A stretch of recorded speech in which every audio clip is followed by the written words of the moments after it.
ପିଲାମାନେ ଗପ ଶୁଣିବା ପୂର୍ବରୁ ଆଈର ଅନେକ ଅନେକ ଶୁଭେଚ୍ଛା। ନିକଟରେ ଘଟିଥିବା ଘଟଣାଟି ଆଜି କହିବି। ଘଟଣାଟିର ଶୀର୍ଷକ ମାଙ୍କଡ଼ର ଭକ୍ତିଭାବ।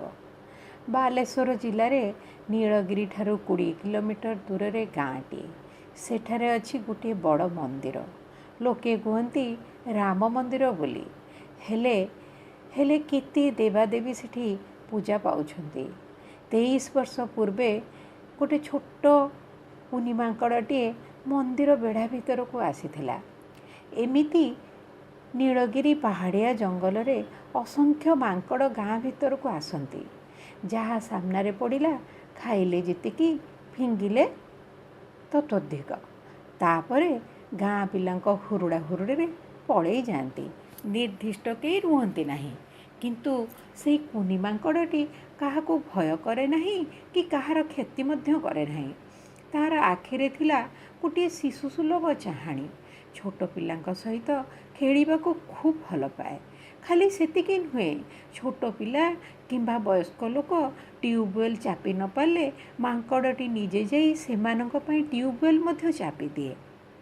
କାହାରି ହାତରୁ ଭୋଗରାଗ ଛଡ଼ାଏ ନାହିଁ କି କାହା ହାତରୁ ସିଧାସଳଖ ଭୋଗ ନିଏ ନାହିଁ। ସେମିତି ହାତ ଯୋଡ଼ି ସେଇ ମନ୍ଦିର ଅଗଣାରେ ବସି ରହେ। ପୂଜା କରିସାରି ଲୋକେ ତା ପାଖରେ ଭୋଗ ଥୋଇଦେଲେ ଯାଇ ଖାଇବ, ନହେଲେ ଆଦୌ ଚାହିଁବ ନାହିଁ। ଦିନକୁ ଦିନ ଦେଖିବାକୁ ମିଳିଲା ମାଙ୍କଡ଼ଟି ମଣିଷ ପରି ପାଣି ଛିଞ୍ଚି ହେଉଛି, ତାପରେ ଆସି ହାତ ଯୋଡ଼ି ଜୁହାର ହେଉଛି। ଅନେକ ଥର ଦେଖିବାକୁ ମିଳେ ମନ୍ଦିର ପୂଜକ ଯଦି ପିତ୍ତଳ ଲୋଟାରେ ପାଣି ରଖିଥାଏ, ସେ ମାଙ୍କଡ଼ଟି ସେଇ ଲୋଟା ପାଣିକୁ ନେଇ ଠାକୁରଙ୍କ ଉପରେ ଢାଳି ଜଳାଭିଷେକ ମଧ୍ୟ କରେ। ଅନେକ ସମୟରେ ଈଶ୍ୱରଙ୍କ ମୂର୍ତ୍ତିକୁ ମଧ୍ୟ ଆଲିଙ୍ଗନ କରେ। ଲୋକେ ଦେଖି ଆଶ୍ଚର୍ଯ୍ୟ ହୁଅନ୍ତି। ଖାଲି ସେତିକି ନୁହେଁ, ଅଷ୍ଟମ ପ୍ରହରୀ ହେଲେ ଯୋଗସ୍ଥ ସାଧକ ପରି ସେଇଠାରେ ଜଗି ବସେ। ସ୍ଥିର ଦୃଷ୍ଟିରେ ଅଷ୍ଟମ ପ୍ରହରୀ ଆଡ଼କୁ ଚାହିଁ ରହେ। ଲୋକମାନଙ୍କ ସହିତ ତାଳ ଦେଇ ତାଳି ମଧ୍ୟ ମାରେ। ଲୋକେ ଅଷ୍ଟମ ପ୍ରହରୀ ଯେତେବେଳେ ପରିକ୍ରମା କରନ୍ତି, ସିଏ ମଧ୍ୟ ପରିକ୍ରମା କରେ। ମଣିଷଙ୍କ ପରି ଅଭଡ଼ା ଅନ୍ନ ମଧ୍ୟ ଖାଏ। ତାର ବ୍ୟବହାର ଦେଖି ମନ୍ଦିରର ଟ୍ରଷ୍ଟିମାନେ ମନ୍ଦିର ପାଚେରୀକୁ ଲଗେଇକି ଗୋଟେ ଖୋଲ ପରି ଘରଟିଏ ତିଆରି କରିଦେଲେ। କିଛି ଦିନ ପରେ ଦେଖିବାକୁ ମିଳିଲା ରାତି ହେଲେ ମାଙ୍କଡ଼ଟି ଯାଇ ଆପଣା ଛାଏଁ ସେଇଠି ଶୋଉଛି। ପୂଜା କରିବାକୁ ଆସୁଥିବା କେହି ଲୋକ ତାକୁ ଶୁଖିଲା ଭୋଗ ଦେଲେ ସିଏ ନେଇ ସେଇ ଖୋଲ ଭିତରେ ରଖେ। ବରଷା ଝଡ଼ରେ ମନ୍ଦିରକୁ କେହି ନ ଆସିଲେ ସତେ ଯେମିତି ତାକୁ କିଏ କହିଦେଲା ପରି ସିଏ ସେଇ ଭୋଗ ସବୁ ଖାଏ। ଲୋକେ ଖୁବ୍ ଆଶ୍ଚର୍ଯ୍ୟ ହୁଅନ୍ତି।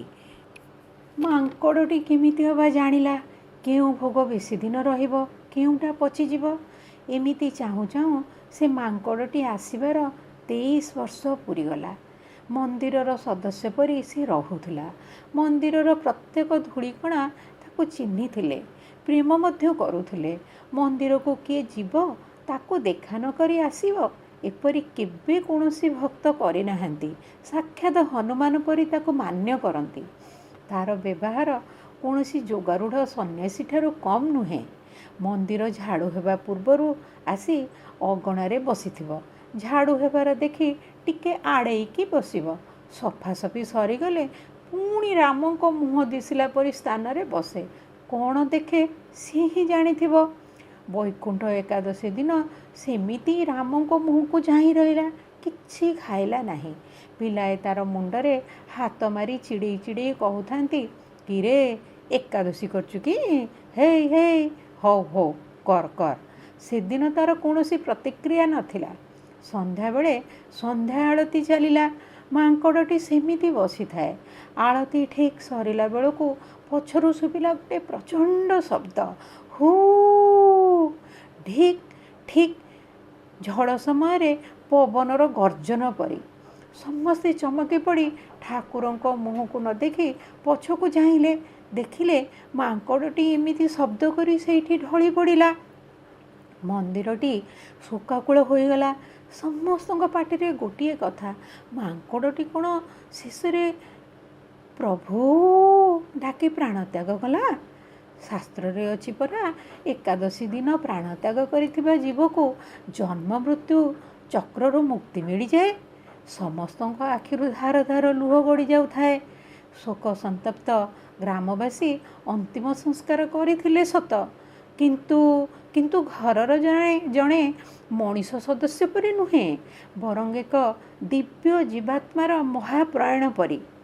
ଦେଖିଲ ପିଲେ, ପୂର୍ବଜନ୍ମର କେଉଁ କାରଣରୁ ସେଇ ଜୀବଟି ଗୋଟେ ପଶୁ ରୂପରେ ଜନ୍ମ ନେଲା ସତ, କିନ୍ତୁ ତା'ର ବିବେକ ଜାଗ୍ରତ ହୋଇଯାଇଥିଲା।